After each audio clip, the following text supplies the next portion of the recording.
Hər birinizi kanalımın ikinci videosundan salamlayıram. Hər birinizi burada izləyici qismində görmək necə də sevindiricidir. Daha sevindirici o olar ki, siz bu kanala abunə olub mənim sizə qatmaq istədiyim dəyərə dəstək olasınız. Bugün sizlərlə qorxular və arzularla bağlı danışacağıq. Nəyə görə qorxularımız bu qədər tez reallaşarkən, arzularımız heç də qorxularımız qədər sürətli deyil? Çünki qorxularımız bizim keçmiş versiyamızla, arzularımız isə bizim gələcək versiyamızla əlaqəlidir. Yəni, bizim qorxan tərəfimiz hər hansısa bir şəkildə bu qorxunu keçmişdə yaşayıb. Yəni, indi deyə nədən qorxursan?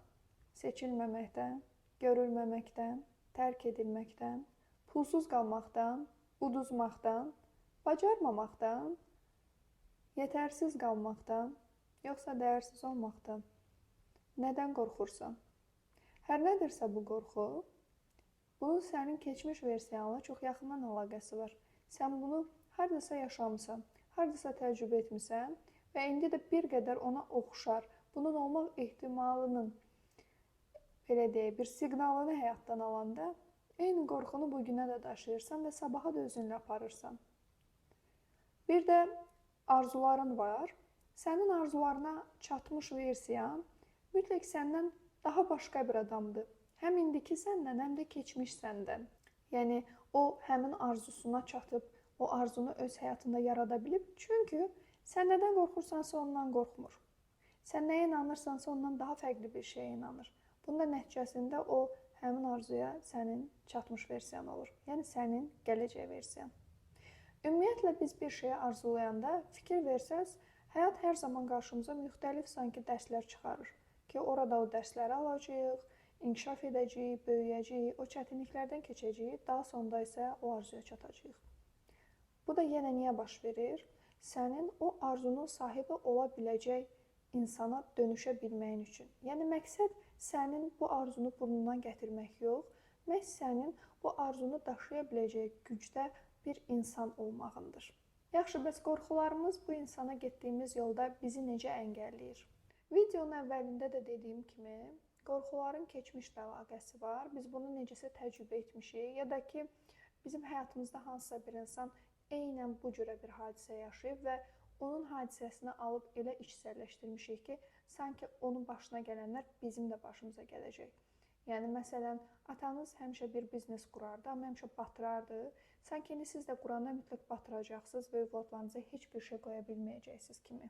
Ya da ananız onu çox da sevən, dəyər verən bir insanı seçməyib və onunla yollarını ayıra da bilməyib, həmişə özünü ona məhkum eləyib. Sanki siz də indi birini seçib onunla dərin bağlar qursaz, eyni ananızın vəziyyətinə düşəcəksiniz kimi bir qorxunuz ola bilər. Mən istəyirəm ki, mən nümunələr verdikcə siz öz arzularınız, nəyə ki, həyatınızda yarada bilmirsiniz və bundan şikayətlənirsiniz, həm də bunun yanında da öz qorxularınızı qoyasınız və eyni bu mövzu ilə birgə özünüz uyğunlaşdırasınız ki, hə, mənim bu qorxum, bu arzuma əngəl olur. İndi biz dedik ki, bu qorxu keçmişdə yaranıb deyə, bugün var və buna görə də bunun bizim beynimizdə bir kökü var.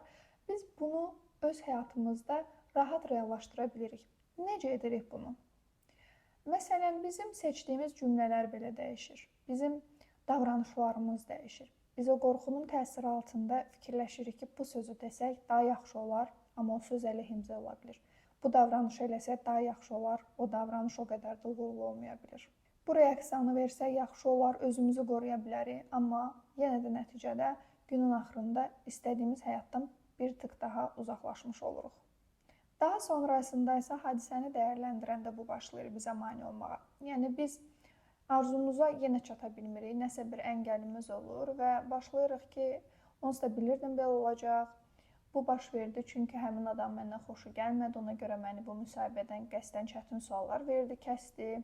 Ya da bu baş vermədi çünki deyək ki, mən həmişə borca düşməliyəm, elə bir bu həyatda. Nədirsə, artıq nəyə inanırsınızsa bu qorxunun təsiri ilə səbəbi ona bağlayırsınız və gerçəkdə nə baş verdiyini, reallıqları bütün detallarına qədər görə bilmirsiniz. Yəni, qorxunuz sizin indi bugünkü anda həm görə bilmək, analiz edə bilmək qabiliyyətinizi məhdudlaşdırır, həm də sizin doğru davranışı seçib doğru cümlələri dilinizə gətirməyinizin qarşısını alır.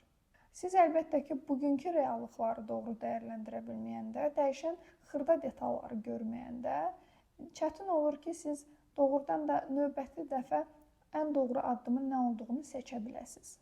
Və yenidən sanki sizin həyatınızda nə qədər çox çalışsanız da, nələrsə düzəltməyə çalışdığınızı düşünsəz də, ya da düzəltsəz belə, yenə də bacara bilmədiyiniz bir hekayəni təkrar-təkrar yaşamış olursunuz.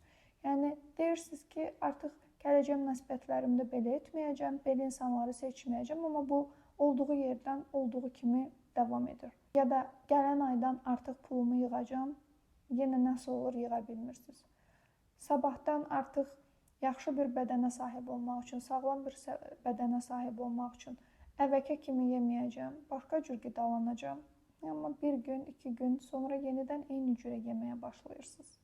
Yəni, baxın, o keçmiş təcrübələr artıq o qədər dərinləşib ki, sizin beyninizdə və davranışlarınıza çöküb ki, orada yaranan qorxular, inanclar sizin əslində gələcək versiyanıza çatmağınıza birinci mane olur. Buna mane olaraq dolayısıyla sizin əldə etmək istədiklərinizi əldə edə bilməməyinizə də səbəb olur. Bəs biz bunun üstündə necə işləyəcəyik? Eynən videonun əvvəlində də dediyim kimi, bir arzunu biz artıq istəyəndə, onun qarşısında bu arzuya çata bilmək üçün üstəsindən gəlməli olduğumuz qorxularımız, dəyişdirməli olduğumuz inanclarımız yolumuzun üstünə çıxır və biz onları görürük, onlarla üzləşməli oluruq. Tam bu anda oradan qaçmayacaqsan. Etiraf edəcəksən ki, sənin belə qorxuların var, hər hansısa inancların var. Bunları səsli şəkildə özünə etiraf edəcəksən.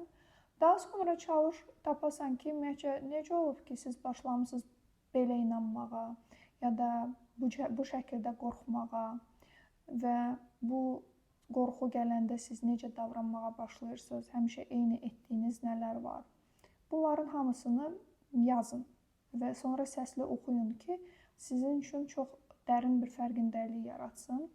Daha sonra baxın ki, bəs elə olubmu ki, sizin həyatınızda siz bu inancınızın əksini yaşayasınız ya da bu qorxunuzun əksini yaşayasınız. Tutalım, siz həmişə görünmədiyinizə inanırsınız, amma nə vaxtsa hardasa görülmüsünüz. Ya da seçilməyəcəyinizə inanırsınız, amma nə vaxtsa hardasa seçilmisiniz. Dəyərsiz olduğunuza inanırsınız. Bu arzu kim, siz kimsiz deyirsiniz, amma nə vaxtsa çox dəyərli hiss etdirilmisiniz. Bir də bunu tapmağa çalışın ki, bu sizdə kömək eləsin ki, siz görəsiniz ki, bu qorxu, bu inanc sizin mütləq həqiqətiniz deyil. Yəni, bu sizin üçün tək gerçək deyil. Daha sonra isə məhz bu görüldüyünüz anda ya da dəyərli olduğunuz anda, hansı ki, bu inancınızın, qorxunuzun əksini təcrübə eləmişsiniz, görün orada nə etmişdiniz ki, nəyi fərqli etmişdiniz, vəziyyət necə formalaşmışdı ki, siz qorxduğunuz kimi yox, əksini yaşamışdınız ya da inandığınız o negativ inancı yox, əksini yaşamışdınız. Bunu görməyə çalışın və o davranış, o ruh halı nədirsə, onu həyatınızda daha çox yaşamağa, daha çox etməyə başlayın və yaxud da indiki vəziyyətə adaptasiya etməyə başlayın. Əlbəttə ki, insanın şəxsi inkişafında çox yaxşı olar ki, o peşəkar bir dəstək də alsın və keçmişlə peşəkar yazılmış texnikalar vasitəsilə də işləsin. Bunun üçün mənim sizə edə biləcəyim təklif noyabrın 9-u başlayacaq Adult Pro proqramına qoşulmağınız və 2 aylıq dəyişim-dönüşüm yoluna mənimlə birgə çıxmağınızdır. Bizim proqramda qəbul limitlidir. Yalnız 10 nəfər iştirakçı ilə bu proqramı keçirə bilirik. Artıq birinci buraxılışımız bitmək üzrədir. 2025 üçün son ikinci buraxılışımız başlayacaq. Orada səni də öz aramızda görsək ya da sizi də öz aramızda görsək, nə xoş bizə ki, sizə faydalı ola biləcəyik. Bununla yanaşı, MindPod ödənişsiz Telegram kanalımda hər zaman müxtəlif mövzularda fərqindəlik yaşaya biləcəyin gözəl mövzular paylaşıram. Bəzən praktikaları da paylaşıram. Hətta bu kanalda birinci videoda özünü qəbulla bağlı gözəl bir nağıl terapiyası paylaşmışam. Bunlardan istifadə edə bilərsən. Daha çoxu üçün bu kanala abunə ola bilərsən. Bildirişləri açıq qoya bilərsən. Bilmirəm, sənə daha çoxunu qata bilmək üçün çalışacağam. Hal-hazırda daha başqa nələr edə bilərsən mövzusunda ağlıma bu təklifləri sənə etmək gəlir. Daha doğrusu, çox insan var, sizə etmək gəlir. Beləcə bu videonun sonuna gəldik. Düşünürəm ki, niyə qorxuların özünü tez reallaşdırdığı və bizi hansı formada idarə etdiyi və arzularımızın niyə özünü gec reallaşdırdığı ilə bağlı səninlə sadə və qısa formada danışa bildim. Növbəti videolarda görüşmək ümidi ilə. Hələlik.